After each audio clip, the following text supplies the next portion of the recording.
Story 1, this is Fireteam Delta. Dad's coming home. Welcome to the Military Veteran Dad Podcast, where it is our mission to bring every dad home. I am your host, Ben Killoy. I'm a United States Marine veteran, husband, and a father. We will bring authentic conversations to inspire action in your life so we can close the gap between the dad you are today and the dad you want to be tomorrow. This is the Military Veteran Dad Podcast.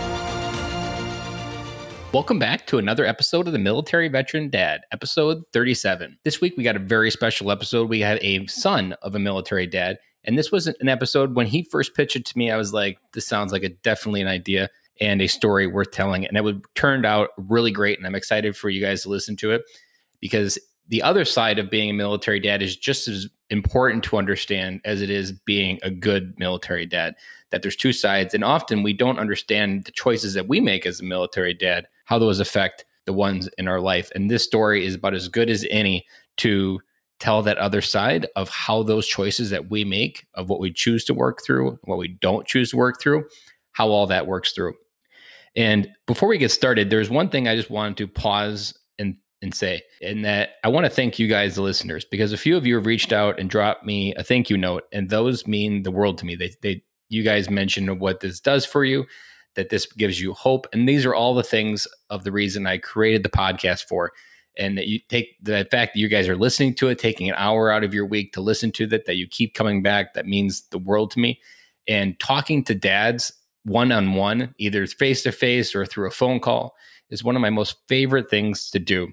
And it has helped me anchor myself in who I am, helps me anchor in coming to you guys stronger as a dad, and just makes me feel alive, to be honest. And a while back, I started talking to dads on my way to work and the way from work, and using that 30 minutes to talk to you guys and just understanding what life is like on the other side, what you guys are dealing with, just understanding someone else's perspective. Sometimes it could be someone that has perspective of being a foster parent. Sometimes I've heard stories of people being adoptive parents. Like, these aren't stories that we normally get to enrich our life with, but in these conversations, this is something that I'm doing. So if you guys want to drop a thank you note or anything and send me anything, feedback about the podcast, I would love to hear it. My email is ben@militaryveterandad.com. You drop me a DM on Instagram, on Twitter, or Facebook. I'm on all the platforms, and I would love to hear any feedback that you guys have, or how this podcast has impacted your life, or what win you've taken away from the podcast that you've been able to implement. And like I said, those just mean the world to me, and I really appreciate you guys, the listeners, who show up every week. This week's episode is with Michael Bulloch. He is a father, a husband, and an author, and a corporate consultant. By all standards, he has led a successful life. He has degrees from the top university, followed on by an MBA. He's worked with global firms, been leading part of several successful startups. He's been fortunate to travel the world, see unique, amazing places on 6 continents. He's now in his late 40s. He's the strongest, healthiest, fastest, and fittest he's ever been in a long time, possibly ever. But this wasn't always the case for him. At 30, he sustained a crippling back injury, requiring surgery with no certainty for a cure. This issue was so debilitating that as a grown man, his mom had to put his socks on for him, and along with the physical side, everything else slid from there. Over time, by research and personal trial and error, he made adjustments to his nutrition, supplement, discovered chiropractic, and ventured into yoga. Eventually, he clawed his way back to a normal life, work, and fitness activity. As recently as 3 years ago, he launched another startup, feeling like there was just something missing. The family was well, work was exciting, and he was the typical weekend warrior at sports following a standard gym routine. And now Michael hosts the podcast of Mastery of Man, and he brings a message of mastering yourself first to try to move your life forward, which is something that we talk about on this podcast a lot, that you can't focus on what other people are doing in your life. You really can only focus on the things that you control. And what I love about Michael is his story related to his dad. His dad was a Vietnam veteran era dad, and what that shaped his view, how his dad showed up in his life, is just an amazing story that I don't want to foreshadow here because it's worth hearing it from his words. And without further ado, let's just get right into this episode because I know you're going to love it. Today on the show, we have Michael Bulloch. Welcome to the show, Michael. Hey, Ben. Glad to be here. Thanks for having me. Go ahead and tell us a little bit about yourself. Yeah, you bet. So I know your guests are usually veterans themselves. I'm not a veteran, never had that honor or opportunity to serve myself, but I come from a veteran family. So it's myself and my brother, two boys of a father who served in the Army in Vietnam and in that era. So he was boots on the ground as an Army captain in Vietnam. And I know that was a very tough experience and conflict for him, as it was for a number of people, particularly as they transitioned back to the U.S. and jobs and families, and the way that the culture was accepting veterans at that time. And in hindsight, this is something that was very, very tough for him for a lot of years and continues to this day in terms of PTS. It was something that showed up, again, you kind of learn in hindsight a lot of these things. It showed up throughout my childhood, throughout our family, in those years, in the way that maybe he showed up as a father. Unfortunately, some of those things ultimately led to the divorce of my parents, and my father has moved on, remarried, but continues to this day to deal with his demons and try to address his PTS in a couple of ways. One, for himself and working on himself, and in another, sort of an element of his career now is working with other veterans who struggle with similar things from the past and from that era. But in terms of the impact on our family, uh, I have very seldom contact with my father these days. We've been more or less estranged for 25, 30 years. So it's definitely something that was tough throughout our childhood and really affected our family. Go ahead and describe a little bit what your family looks like right now. Yeah, sure. So now I am the father of an 11-year-old boy. I'm proud to be a husband and a father. And looking back and reflecting on where I've come in my life as an adult, and maybe what my childhood looked like, and always thinking about things like how to do it better, how to pick up on the good things and carry those forward, and how to improve on the things that maybe could have been better. I think about that all the time in terms of how I'm showing up as a father to my son, what it means in my presence at home, what it means in how I interact with my son and my family, and how we're working both as a family team and as a parenting team for our 11-year-old. How old were you when your dad came home from Vietnam? So I don't know the exact dates or timing, but I believe I was born, probably conceived, and all that kind of stuff after he did come back. So it was not something where I have memories of him being deployed. So if anything, I was very, very young when he So returned. you almost grew up in the only dad you knew was the post Vietnam dad. There wasn't like you were his son before, and then he went away, and you came home, and then he changed. Definitely did not know the pre-Vietnam dad, even if I were around at that time. And the way he ended up there was not in a military career by design. So he was using an ROTC scholarship to pay his way through university. My dad's family, my grandpa, they came right off the boat from Ireland. My mom's family from Italy, a generation before that. So not a ton of means, strong work ethic, and my father was essentially looking to pay his own way, and bad timing potentially with the conflict that arose over there. So that took him to Vietnam by way of ROTC, at least as an officer. But again, I think pretty grave impacts to him, and for me, yeah, I really just sort of knew a man that was very, very kind to us as a father, but in a lot of ways, somewhat, I'd say, withdrawn or detached. My mom, in a way, was a single mother, single parent a lot of the times. The first question we ask every dad, and I think this applies for you on the other side of the perspective, when you hear the words "come home" and reflect on your childhood, what do those words mean to you? Yeah, it's a good question. I know it's one you like to explore with most of your guests, Ben. So one thing I remember is that my dad, I think one way he dealt with things was really throwing himself into work. Trying to maybe distract himself or focus his energy somewhere other than where his mind might go.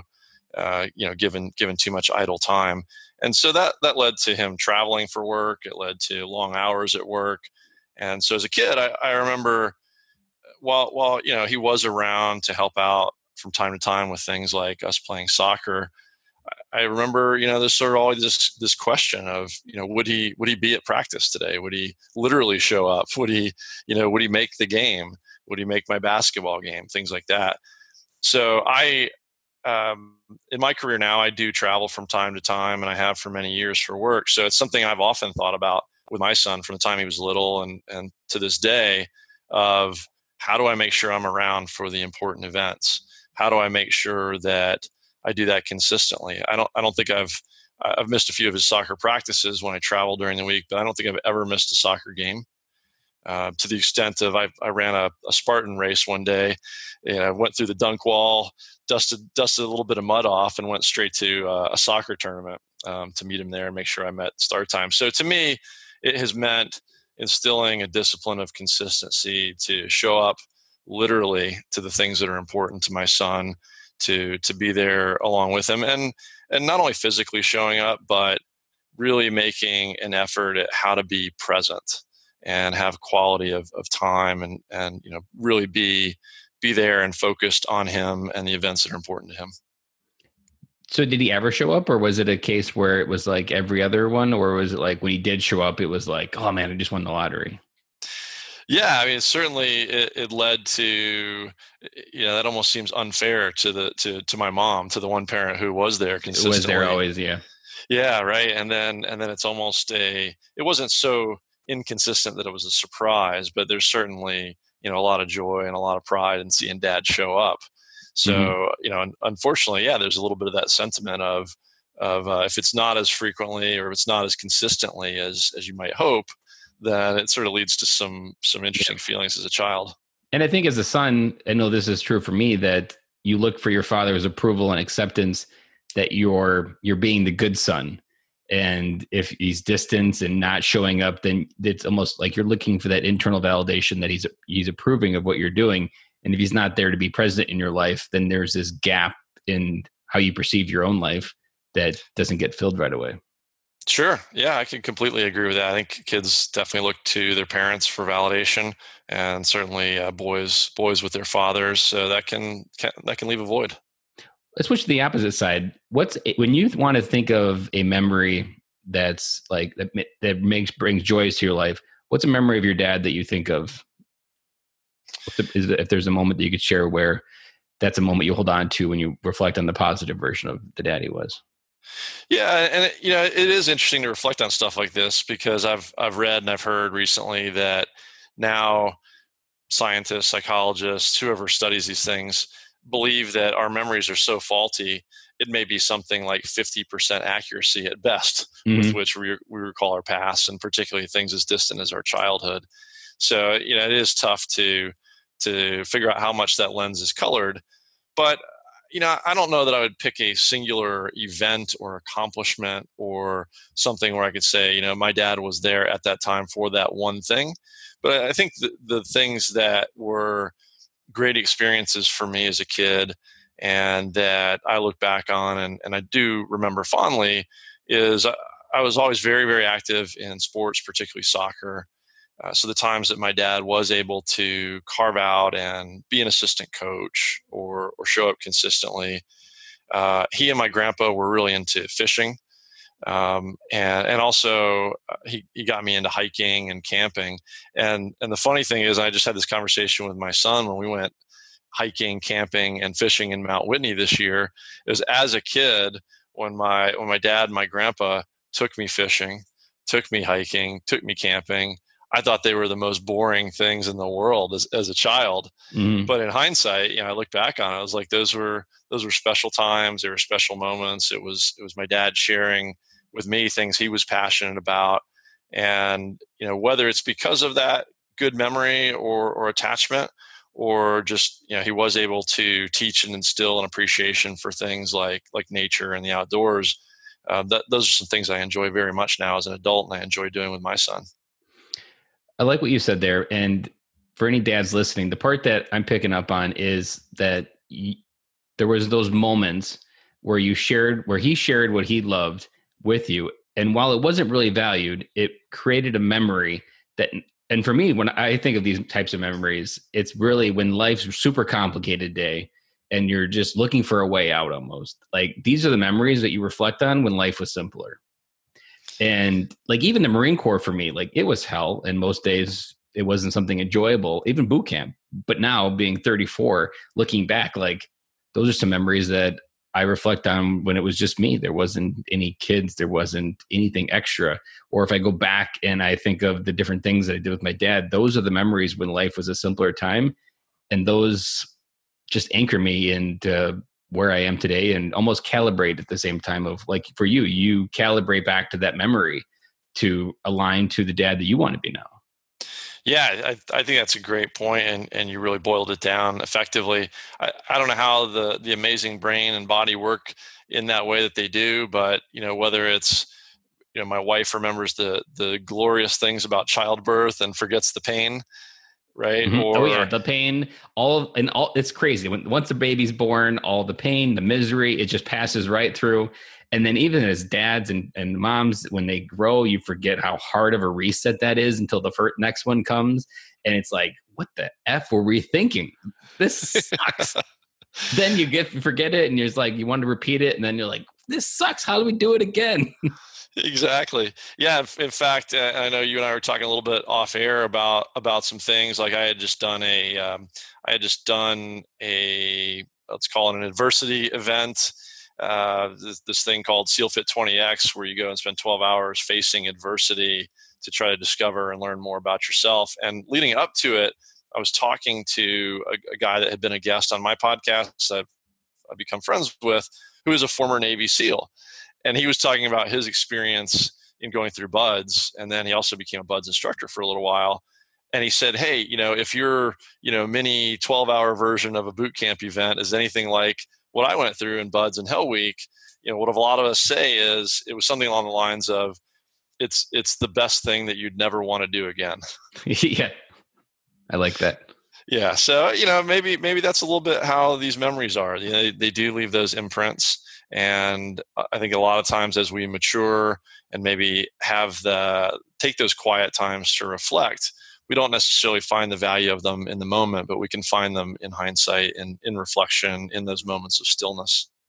When you held your son for the first time, did you have a fear that you maybe were going to be repeating what your father was to you?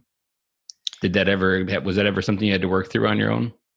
It's interesting the way you phrase it. So I remember my son being born. I was in the room and got to cut the umbilical cord and hold him right away and all that great stuff. I remember crying like a baby when he was born with joy and just overwhelming emotion. So that's all that was there for me in the moment was that intense happiness and gratitude and thankfulness. But it's interesting you asked that question because it's something I didn't ponder in that moment, but it's something that I ponder continuously. As he looks to you for guidance and whether you judge your own actions, whether you're doing right, or am I following in my father's footsteps, or am I trying to carve my own path and be my own dad? Yeah, absolutely. There's sort of these sayings that we have a tendency to become our parents, Yep. despite our best efforts, or maybe because of. I don't know how that works, but so yeah, I constantly think of, is this anything like what it was like for me? Am I headed down a good path? Am I headed down something I need to correct on? And part of that for me, one of the things that I have really tried to work on as a father, as a parent, is around emotional control. I've only just got the one. It sounds like you have more than one. I got three. You got three. Three under seven. It gets tough. So you guys are playing zone defense. We all have our stresses and we get busy and we lose it from time to time. Yeah, so, there's the rope ends at some point for every parent, and then you just lose it. The rope despite ends. the best efforts. Despite the best efforts, and so I'm not sure I've gotten any better about not losing it, but I've been working on maybe that witness, somewhat of an impartial view of understanding when I'm losing it, mm-hmm. and trying to cap that off as quickly as I can. Just as a simple example, my son and I were out in Colorado Springs, and we were running some Spartan races at Fort Carson, the Army base out there, a month or two ago. and the parking situation was a cluster. The funnel to get in, and we're trying to get there for a tight deadline for my son's. He runs a competitive race that starts at a precise 9 a.m. And so I finally I left my buddy in the car, and my son and I just started running down the road to get to check-in and registration, and took a shortcut around this long line. And an Army MP stopped us and said, "Hey, sir, I can't let you go through here. Security, so forth." Right? And I tried to reason with him a little bit, and the bottom line is this guy's doing his job to keep everybody safe and keep the facility safe. And we were guests there, but under the stress of the moment, I did lose it a bit, dropped a couple F-bombs with the guy Yeah. in my frustration. And so, I certainly didn't head that moment off. But as I was walking away with my son to get back in the line we were meant to be in, I apologized to him. So, part of what I've tried to work on is how do I course correct and recognize it as quickly as possible, but also, being humble and modest enough to apologize. And I said, you know what, you shouldn't have seen that. I shouldn't have gone there, and I shouldn't have treated that guy the right way. That way. That was wrong. For the dads listening out there, what you just said there is super important. And I do this with my oldest daughter, who's 7, that when you do lose it, I think this is something that as veterans, we suck at because we don't really practice forgiveness at all. There's very rarely do you ever practice even being wrong. You're usually just, especially if you're in a position of authority, you're right because there's nobody willing to have the balls to tell you that you're wrong. But this is ultimately the key to move through maybe an anger moment from PTSD or whatever you're dealing with. I mean, our kids are capable of understanding a lot more than we give them credit for, and explaining that you had a bad day, this is what happened, and asking for their forgiveness. I don't know what that looks like as they grow up, but I can only imagine that those seeds are something amazing within their workplace, when they're at school, that there's always room for forgiveness, no matter how you went over the cliff, because we're human beings and we're all part of the same coding, but yet we set up these walls and barriers that says that somehow we're different when reality we're not. And then all these emotions just build up in these barriers to the point where they explode. And then it's almost sometimes beyond even apologizing because it's an explosion. Absolutely. Sometimes an apology isn't enough or doesn't cut it. But, when I have those moments, I sort of wonder, we learn our behavior by example. Yeah. Do as I say, not as I do. That doesn't work. We learn by example as children. And so I think back, is this something I learned?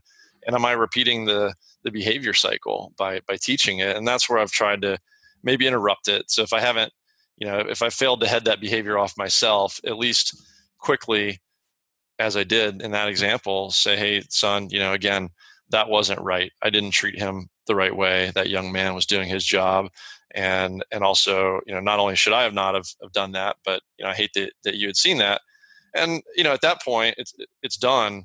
But that's at least the best I found as a father to try to say, look, that behavior was not correct. And I'm going to do my best to try not to repeat it. And I'm learning from it, and I hope you can learn from it.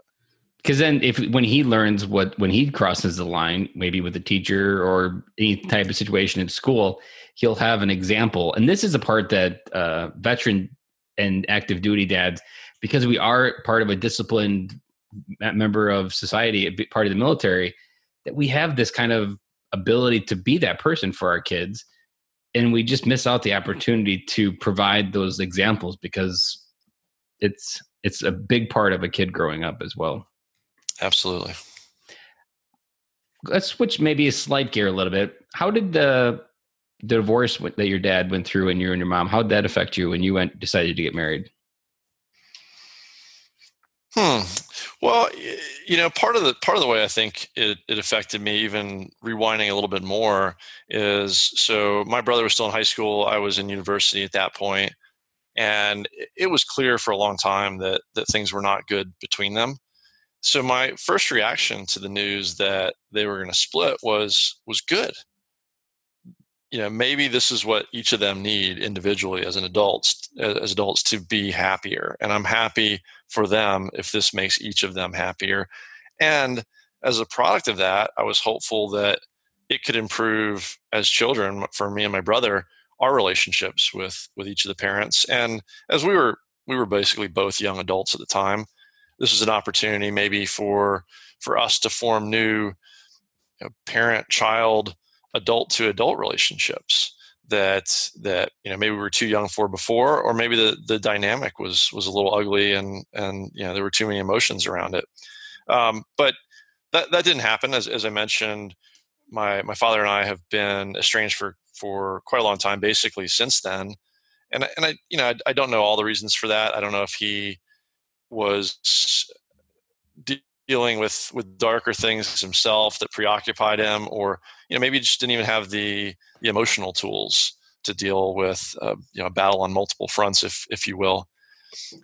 Going into my own marriage, absolutely. I think it's something that I didn't get married until I was in my 30s. I think I was really holding off or hesitant about the institution of marriage for quite a long time. Mm-hmm. And it's something I thought about not only before committing, but again, I think about fairly frequently, because marriage always takes work. Yep. It's an incredible experience, but it's also a very tough endeavor. Probably for my wife more than me. She's got to put up with me, right? But I do understand that marriages dissolving is sometimes the right answer. But I also, for myself at least, I believe that we've got something special, and it's worth the effort and it's worth the fight. It's a very good message, and I think it is always work, but at the same time, it's something beautiful can come out on the other side of that work through having kids. And even when your kids leave, there's so much more of life after kids that you can experience with your spouse. And so the best way I've heard it explained is that so much of our society today is they focus on their kids so much that they forget how to be married.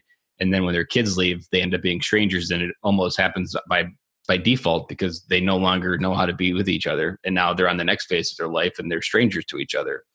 And it really takes a commitment and prioritizing of the marriage versus even the kids, that you need to show up and choose your wife first every single day. We had an episode, I think back in the spring, that he gave the advice that always kiss your wife first and make sure that your kids understand that she's more important than them, despite how maybe that might go against culture. But showing your kids that she's more important emphasizes that something that they're going to remember when they grow up, and how prioritizing that life as well will go through their lives when they decide to get married. Yeah, no, it's a great point. I understand the biological imperative that our child is our blood, and you want to we have this imperative for that gene pool to survive and for that child to survive, and we probably naturally are drawn to focus our energy there first. But you're right; it's important, and it's a thing that's got to be done consciously. I think the one thing that my wife and I agreed on and have consistently maintained is having a unified front. So making sure that we are unified in any sort of, whether it's a policy, whether it's punishment, whether it's whatever it might be with our son, not putting the situation in place where it can be divided, right? Mm-hmm. Hey, mom said no, so I'm going to ask dad, sort of a thing. But yeah, you're right, and maybe it's modern world and instant gratification that we've become accustomed to, or the dopamine hits of clicking on Instagram to see who's liked my last post. But Yep. we do somehow, we have a way as humans of perceiving everything as infinite. We think that the current situation is as it will be forever. But as you said, something like childhood, it passes so quickly. And all of a sudden you're empty nesters and you're on to the next phase of your life. And maybe if you're lucky, then you're on to the phase of being grandparents. Mm-hmm. So it's a continual path and a continual evolution. I think if we can maintain some perspective on enjoying the present, but there's a long road ahead, maybe that's one way to keep focused on the fact that you've got a marriage that comes first, and then you've also got a job of raising children. One thing that I think about that's very good about your story, not good, but it's interesting that some people would look at your story and they would just get stuck in that neutral state. They wouldn't give themselves permission to live their own life because of how fractured it was. And they just felt like that would just be a victim mindset. Knowing where you are today, when you look back and knowing the story that you have in your life, what's something about that story that's made you who you are today, that you look back and say that like these lessons helped make me the man I am today, as far as the positives of that story? Sure. Well, there's probably a few great things about it. So again, we have a perception of permanence, but look, for my mom, she went on to fairly recently in the last years, she re-met a guy from high school at their 50th high school reunion, Wow. and they've been dating the last few years. So that turned out great for them. I know my father remarried, and part of the way he's dealt with some of the things he's dealt with is through yoga, and he's become a yoga instructor. So maybe he's found the place that he needs to be. For me, I think one of the ways it's really given me a boost is, so by profession, I am a corporate consultant. That's sort of the day job. I work with companies that are going through transformations or growth or startup or things like that. And really, a consultant is sort of a continuous learning, teaching, applying sort of endeavor, almost a coach, if you will. And in recent past, I've really, the last 3 years in particular, 3 to 4 years, for myself, I've been focused on some of this reflection on what my family was like growing up in a challenged, strained veteran household, and having a growing son on my part. And so I I look at this path that I'm on, and I read a great book around mastery and the journey towards mastery, which is a lifelong journey, right? I don't even know if it's an end state or a goal to be reached, but it's a jagged path, and one where we continually have setbacks and we continually have adversity in our lives. Maybe, much like my parents did, or we experienced as an offshoot as children. But there, tons of examples throughout life. And so one of the ways that this is a huge positive for me is, well, now I've got a lot of fuel to what I'm doing. And I have a podcast myself, Ben, as you know, around that mastery journey called The Man of Mastery. And I'm using it to look at what performance looks like for myself in my life, and what it looks like for me as a father, to learn about myself from my past, and to learn from others, and apply that as a father, apply that as a husband, and maybe share some of what I've learned that others may benefit from as well. And I think what your story has is adversity. And oftentimes, adversity is one of the best fuels for great growth and courage, and to do amazing things. Some of the biggest people that we know today, Oprah, Tony Robbins, all of these people came from a story where you almost wouldn't believe it. But yet, from where they are today, it came from a point of adversity of some. And I wouldn't consider you going all the way to rock bottom, but once you've been near bottom, there's something about that you only see one way forward. And if you live your life halfway in the middle and never really get to see the bottom of life or the top of life, you don't always have the craving to go bigger with your life. But when you've been at the bottom and you can see like there's only one way I can go, is figuring out how to make what I have right now better and do something more with it. Yeah, I like that. In fact, I think Tony Robbins is one that says it's either going to happen by desperation or inspiration. And in my case, I think, there's a lot of people that will just avoid adversity, or in first world life. I think in a way we've gotten too soft. We have the ability to hide, or pick the easy path, or to avoid a lot of maybe at least the small things in life, as opposed to, I'm now making a concerted effort for myself and with my son along with me, of let's go challenge ourselves in ways that are tough, that are scary, and let's lean into and face those things in ways that help us grow, not only physically but mentally and emotionally, so that we're ready for the unforeseen challenges and adversity that life throws at us. And I think a good way to think about it, that I heard recently from a coach of mine in the Krav Maga world that I started studying in a few years ago. I had this coach on as a podcast episode of my own, and he talks about what got him into the world of Krav Maga as a self-defense mechanism himself, and it was being robbed at gunpoint. And his point was that he had this horrible, violent violation and an event that happened to him, such a negative event. But negative events in our lives have such an incredible way of leading down the road to equal and opposite or better positive outcomes if we're open to perspective on that.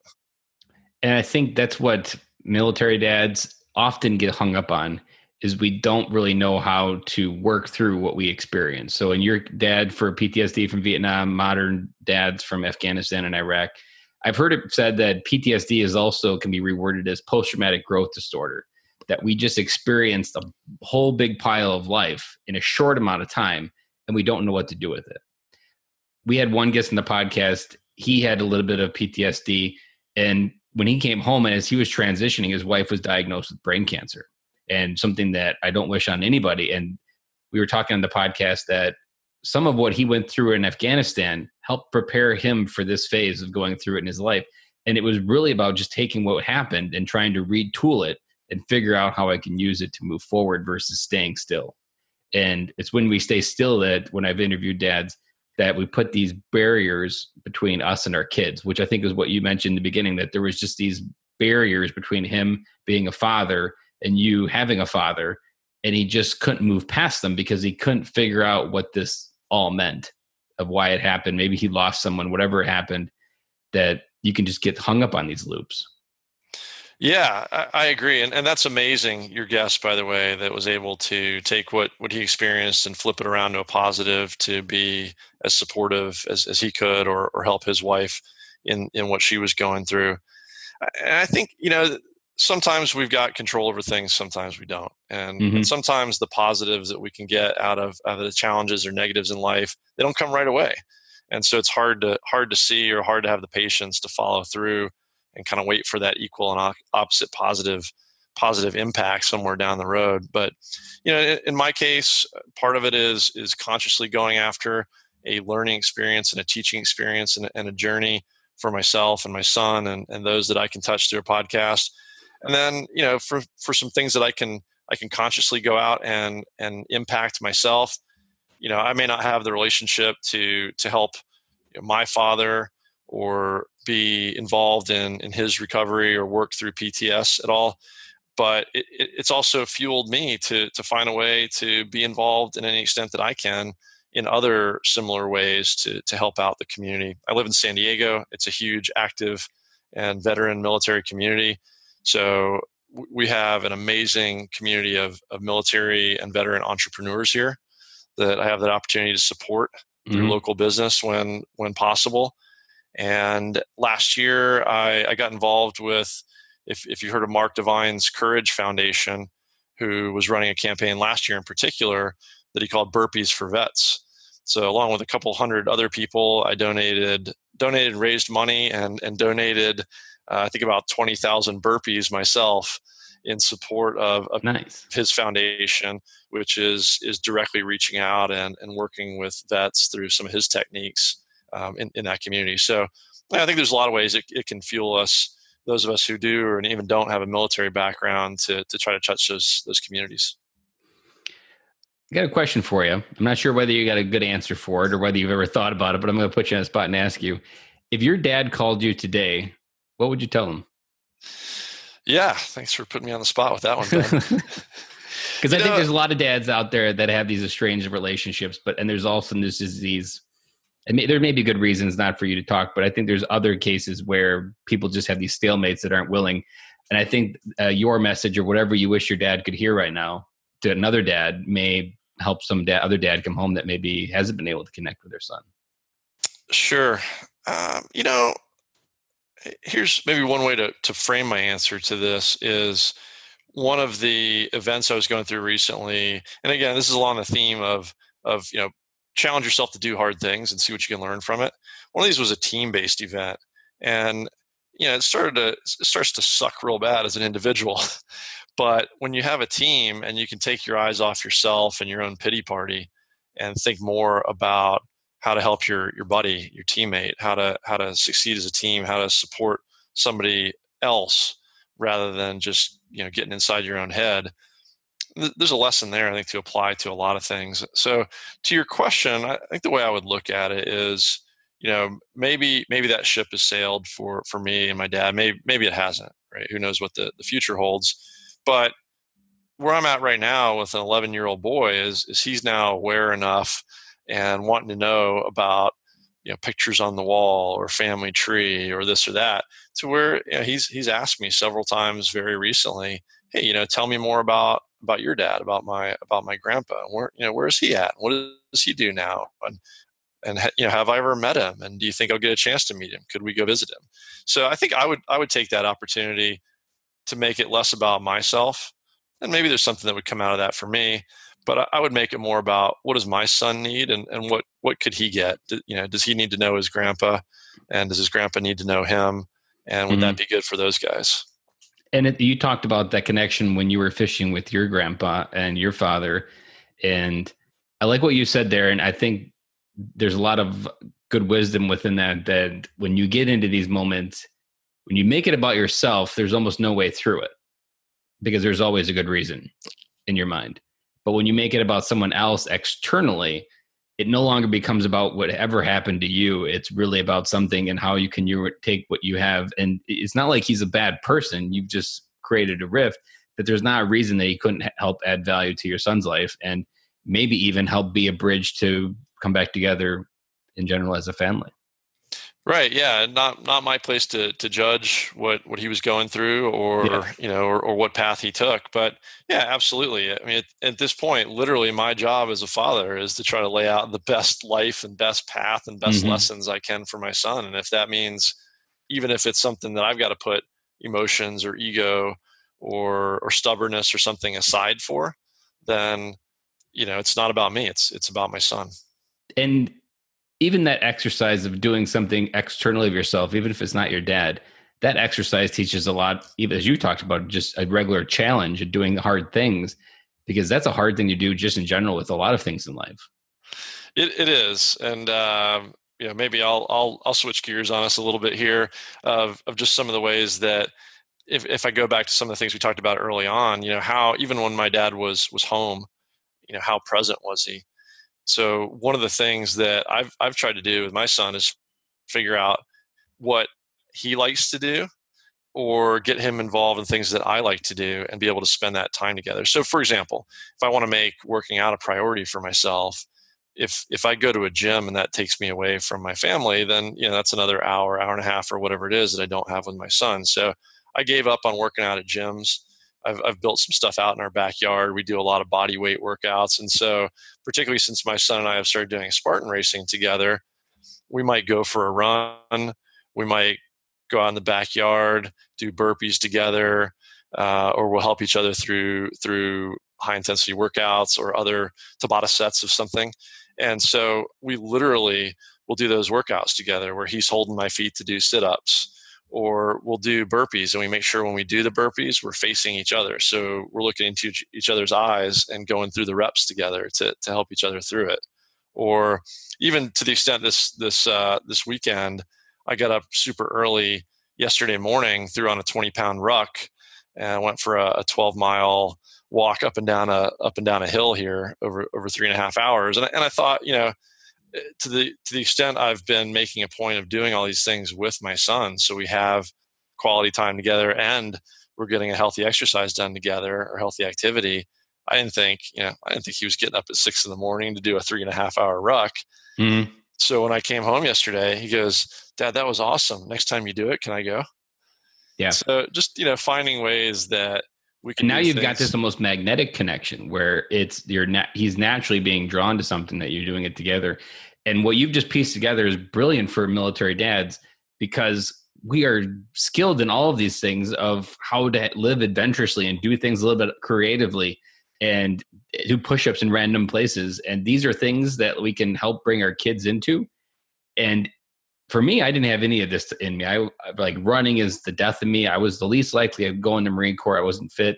And these are things that, like, bringing into their life right now. I mean, just today, here's a perfect story related to running. So I've been trying to conquer my fear this summer of running. It's been something that's plagued me for 15 years. And so I've been consciously focusing on starving the fear. And my kids have noticed. And I can't tell you how many times they talk about running. And my son actually bought school shoes, and he bought them legitimately because of his reasons, not mine. that he wanted to be super fast runner like dad, even though dad is super fast running. In his eyes, I'm a super fast runner. And just tonight, they've been wanting me to wake them up at like 5 a.m. when I go, and I'm just like, I'm not going to do that because then they're going to be sweaty. It's going to be time for school. It's not going to happen. But today, right before dinner, I was like, I'm going to go for a run. I'm getting tired, and I just need to get some energy. So I first was going to take my oldest to, because my oldest really is starting to like running. My son theoretically likes running, but he really doesn't know what he's getting himself into. And then my youngest, so my 3-year-old, then she figures out what we're doing. So I'm like, what the hell? This is going to be a complete disaster. Just go all in. And it was an absolute flipping disaster. But incorporating that memory all together and just doing it together, like you can't buy that memory, and you can't buy that those little things that you're doing right now, especially in something as important as fitness. And in America, fitness isn't number one. So when you reinforce fitness as something that brings a child joy, that's going to be a game changer for them just in general, based on the direction of our country's going today. And it ended up that I was running with my daughter on my shoulders, my 3-year-old, because she stopped walking at like the first block. My son's required us to walk because he was starting to get cramps, which he's never gotten cramps. So he didn't even know what they were. He just was holding his stomach, and I was just like, oh, great. And then my oldest was all upset because none of the other kids wanted to run and she wanted to run. But just doing it as a family, it was a complete disaster, but doing it as a family, that is a memory that I enjoyed, even though it was crazy. And I went into it with the right mindset of it's going to be nuts. And it's just going to grow. And like we've established the floor. This is chaos. Now we can start working our way forward and do it smaller. We've got a circle out front. So we'll maybe practice and run. And they can run. They just don't run long enough is the problem. They create excuses for why they need to walk. And it's just what you talked about. Yeah, that sounds hilarious and awesome all at the same time. Yeah. You're spending the quality time together.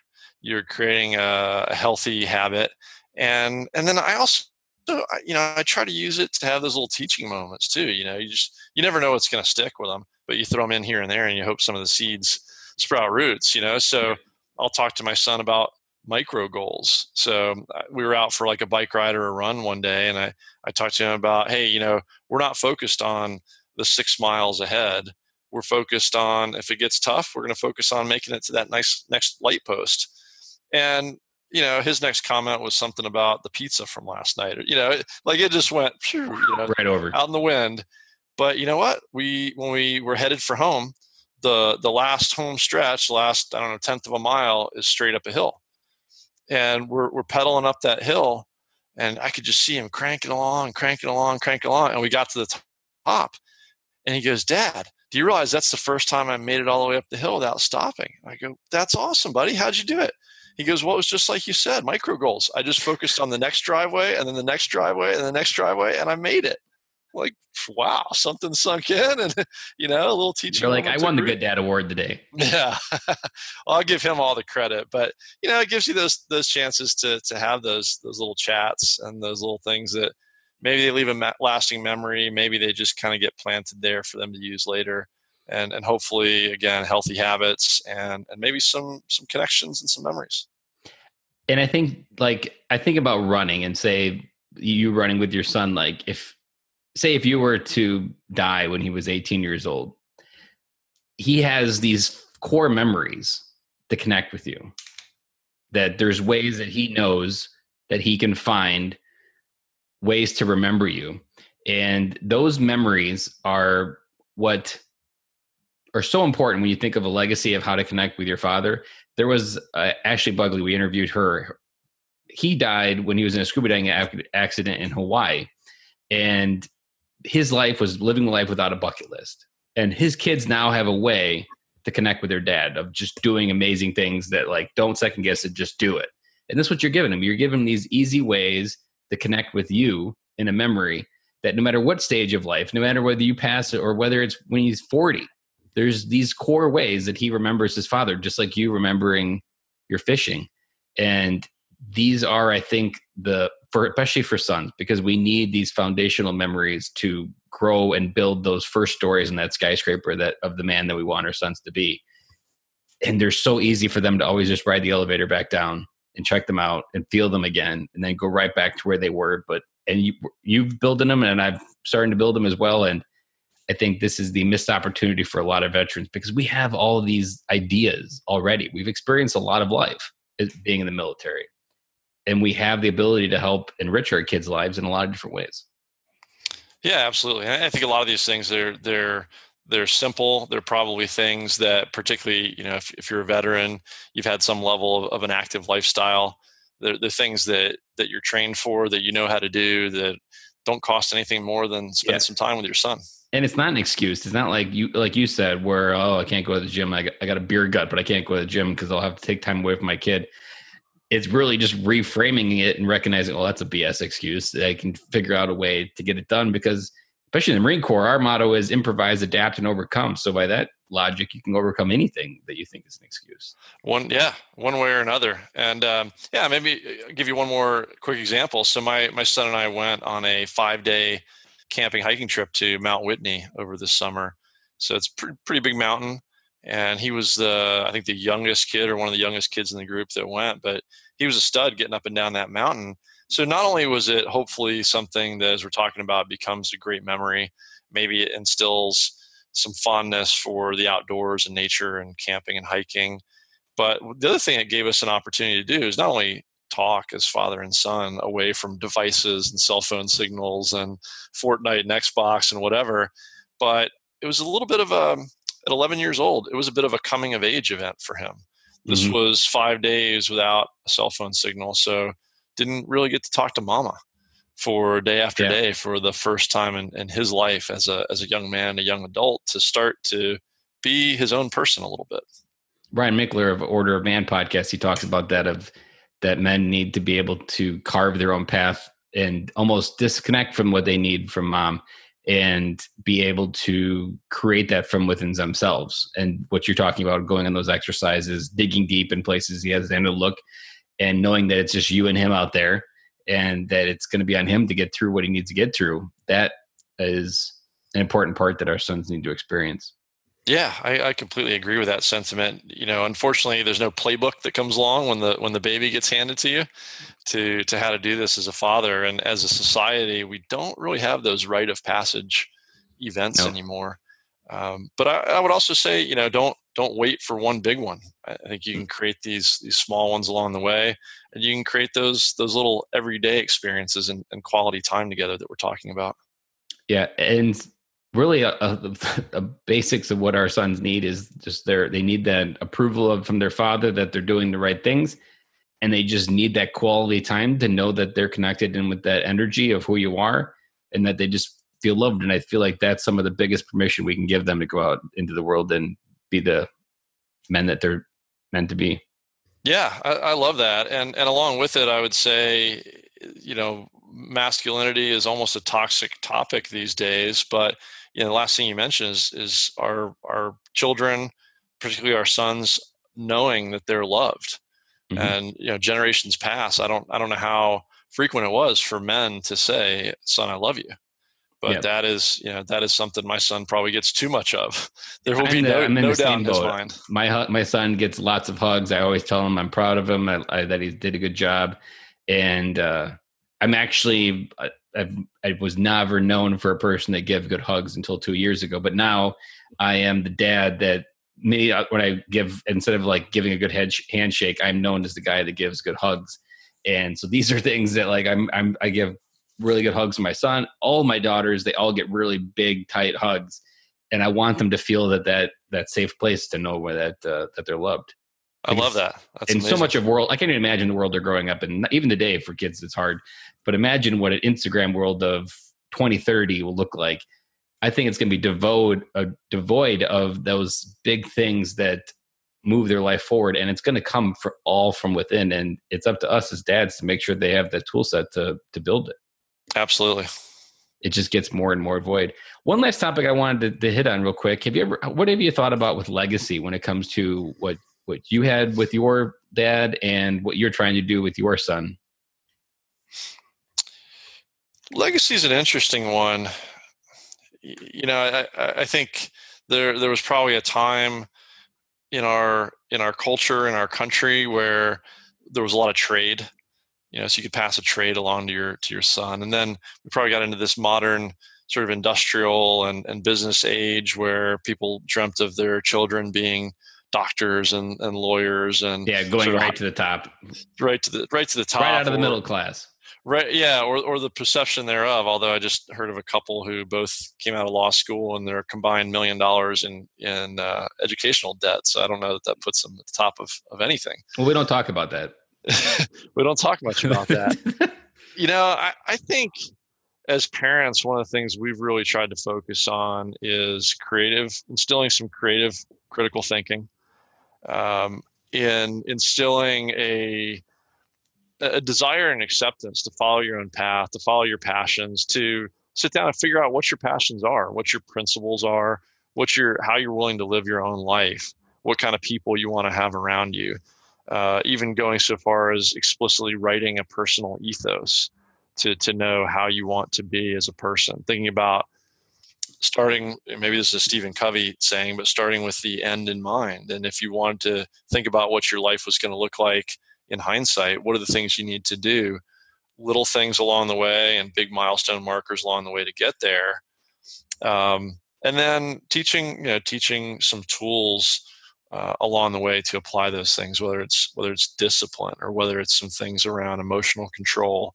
My wife teaches meditation, so she's been great about teaching our son about stillness and quieting his mind and using meditation or silence as one of those tools. So I think we're focused less on how we leave something explicitly as a legacy, and maybe more fundamentally in how he might view the world, how he's going to treat himself and treat others, and giving him some tools along the way he might use to do those things towards his goals. There's part that you hit on there, right, with giving them the tools and the goals. And the part that I often think about when it comes to legacy is trying to focus on those little things that you're talking about, those little things that you can help give them what they need to go out there. And just describing your son, the part that hit me, and I often describe, I twist up a Steve Jobs quote that he always said that he was going out into the world to try to make a dent in the universe.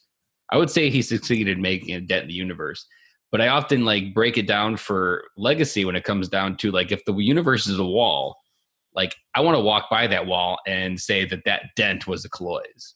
I mean, it doesn't have to be a big dent, but enough of a legacy where people remember that name for something, and that those kids went out into the world to do something amazing. And it sounds like I'm definitely going to walk by the Bulloch dent one day and be like, man, that was a hell of a dent, because that kid went out there and just killed it. Man, I hope so. Whether he's known for doing something that's widespread, or whether it's as important as just being a good father and a good husband himself, one day.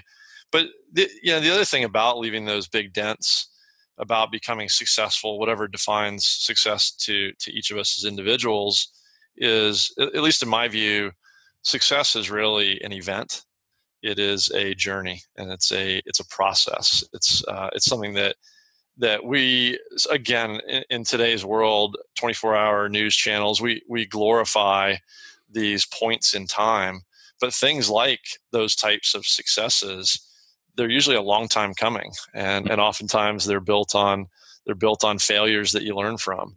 Yeah, one Instagram post is not the definition of success, and it takes years of failure prior to get there as well. Exactly, it is a long journey, and so I think that's the other thing, is to help people and help kids understand that they've got to have a bead on what kind of life they want to live.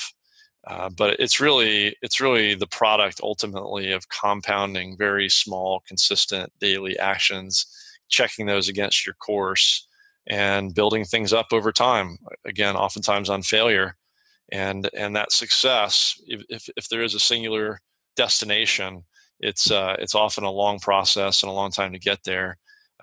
So I think arming people with that kind of knowledge, those kind of tools, and the right mindset, I think, is a lot of what we're talking about. Mm-hmm. Mindset is a fundamental to any sort of success or legacy or dent in the universe.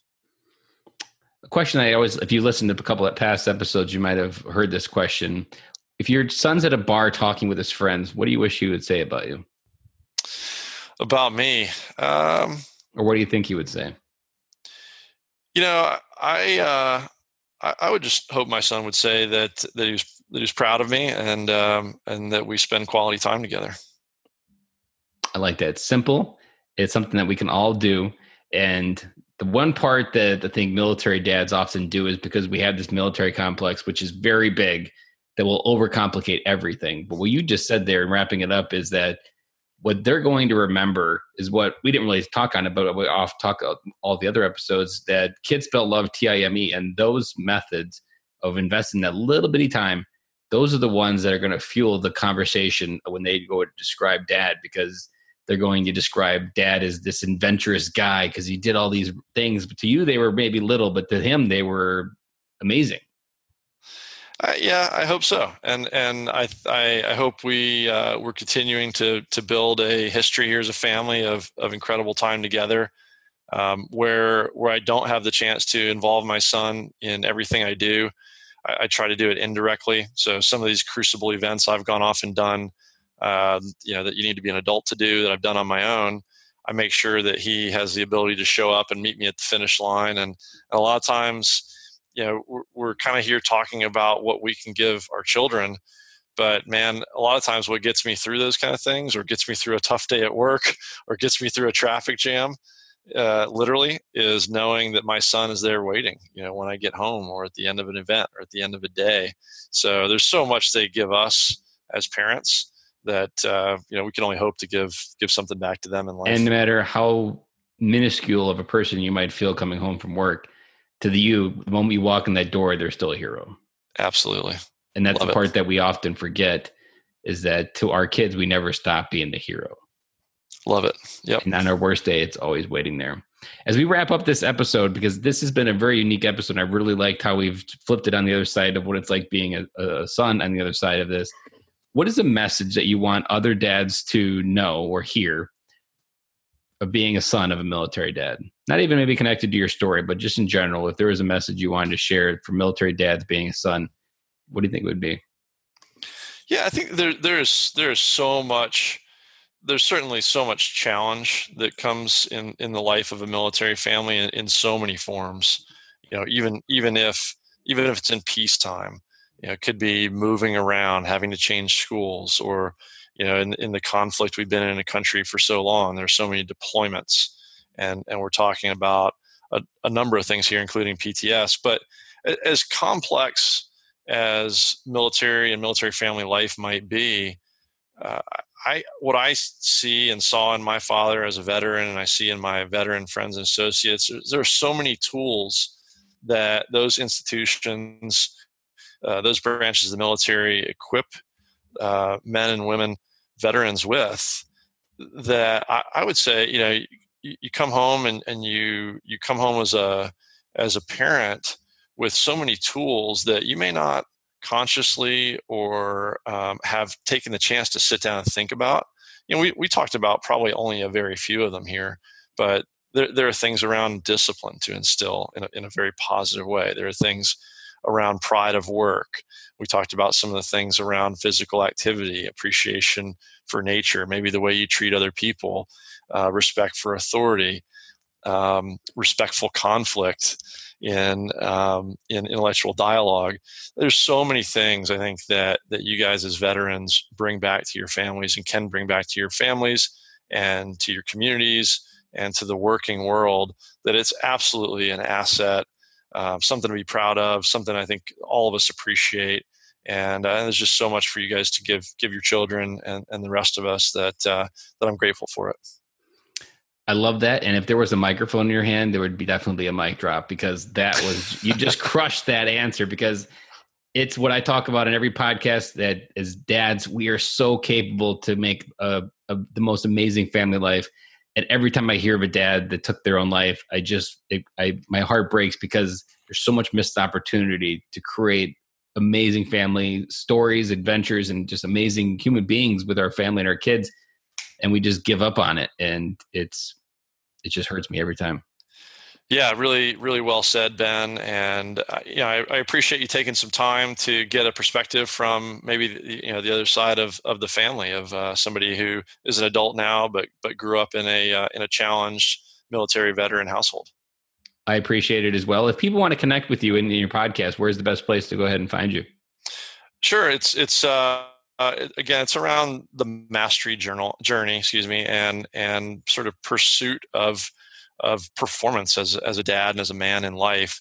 So a little bit of a cheesy name, but I call it the Man of Mastery podcast. You can find it on iTunes, all Google Podcasts, all the major outlets. There's a website called manofmastery.com.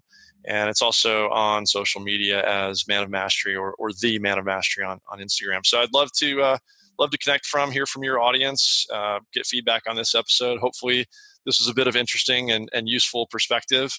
I think a lot of what I've talked about here is just from my own journey as what I call a life student, trying to learn and apply myself and find actionable knowledge to share with others. So if folks are interested, come look me up there. Love to hear what you think and get involved. Thank you. And with your story, because of the nature of it and how you articulated it, the one part that I've learned over the years that when you have a story that's worth telling, and maybe you're afraid of being judged or people looking at you differently after you tell it, but man, when the courage comes like you just did, I'm not sure how often you get a chance to tell your story, but by telling it first, like there are dads that are going to be listening to this that you've just given them permission to tell theirs, either a dad or maybe they're a fellow son, that permission to tell their story can be so powerful by you going first. So I really want to just thank you very much for sharing your story and being open and vulnerable with us in this podcast episode. Yeah, thank you for that, Ben. I really appreciate it. Honestly, it gives me a little bit of chills to hear that. This is not something that I talk about openly. It's not something easy for me to talk about. It's not something that I've even readily spent a lot of time talking to my wife or my son about. But this mastery journey and concept and podcast and website and all the things I've been endeavoring on for the last half a year or so are about facing fears, like you said, starving the fear, feed the courage wolf, however you want to say that. And they're about kind of manning up and doing hard things. So for me, this is one of them, and I appreciate the opportunity to sort of lean into that, open up, and talk about it. And if that helps others, I'm glad to do it. Well, thank you, Michael, for coming on the show, and we'll talk soon. Thanks, Ben. I really appreciate it. That's a wrap. And thank you for listening to today's show, and I really hope you enjoyed it. The lifeblood of any new podcast are the reviews. If you haven't reviewed the podcast yet on iTunes, I would really appreciate it, and you will help us get the message out to even more military veteran dads. As John Maxwell says, if there is hope in the future, there is power in the present. Dads, it's time to come home.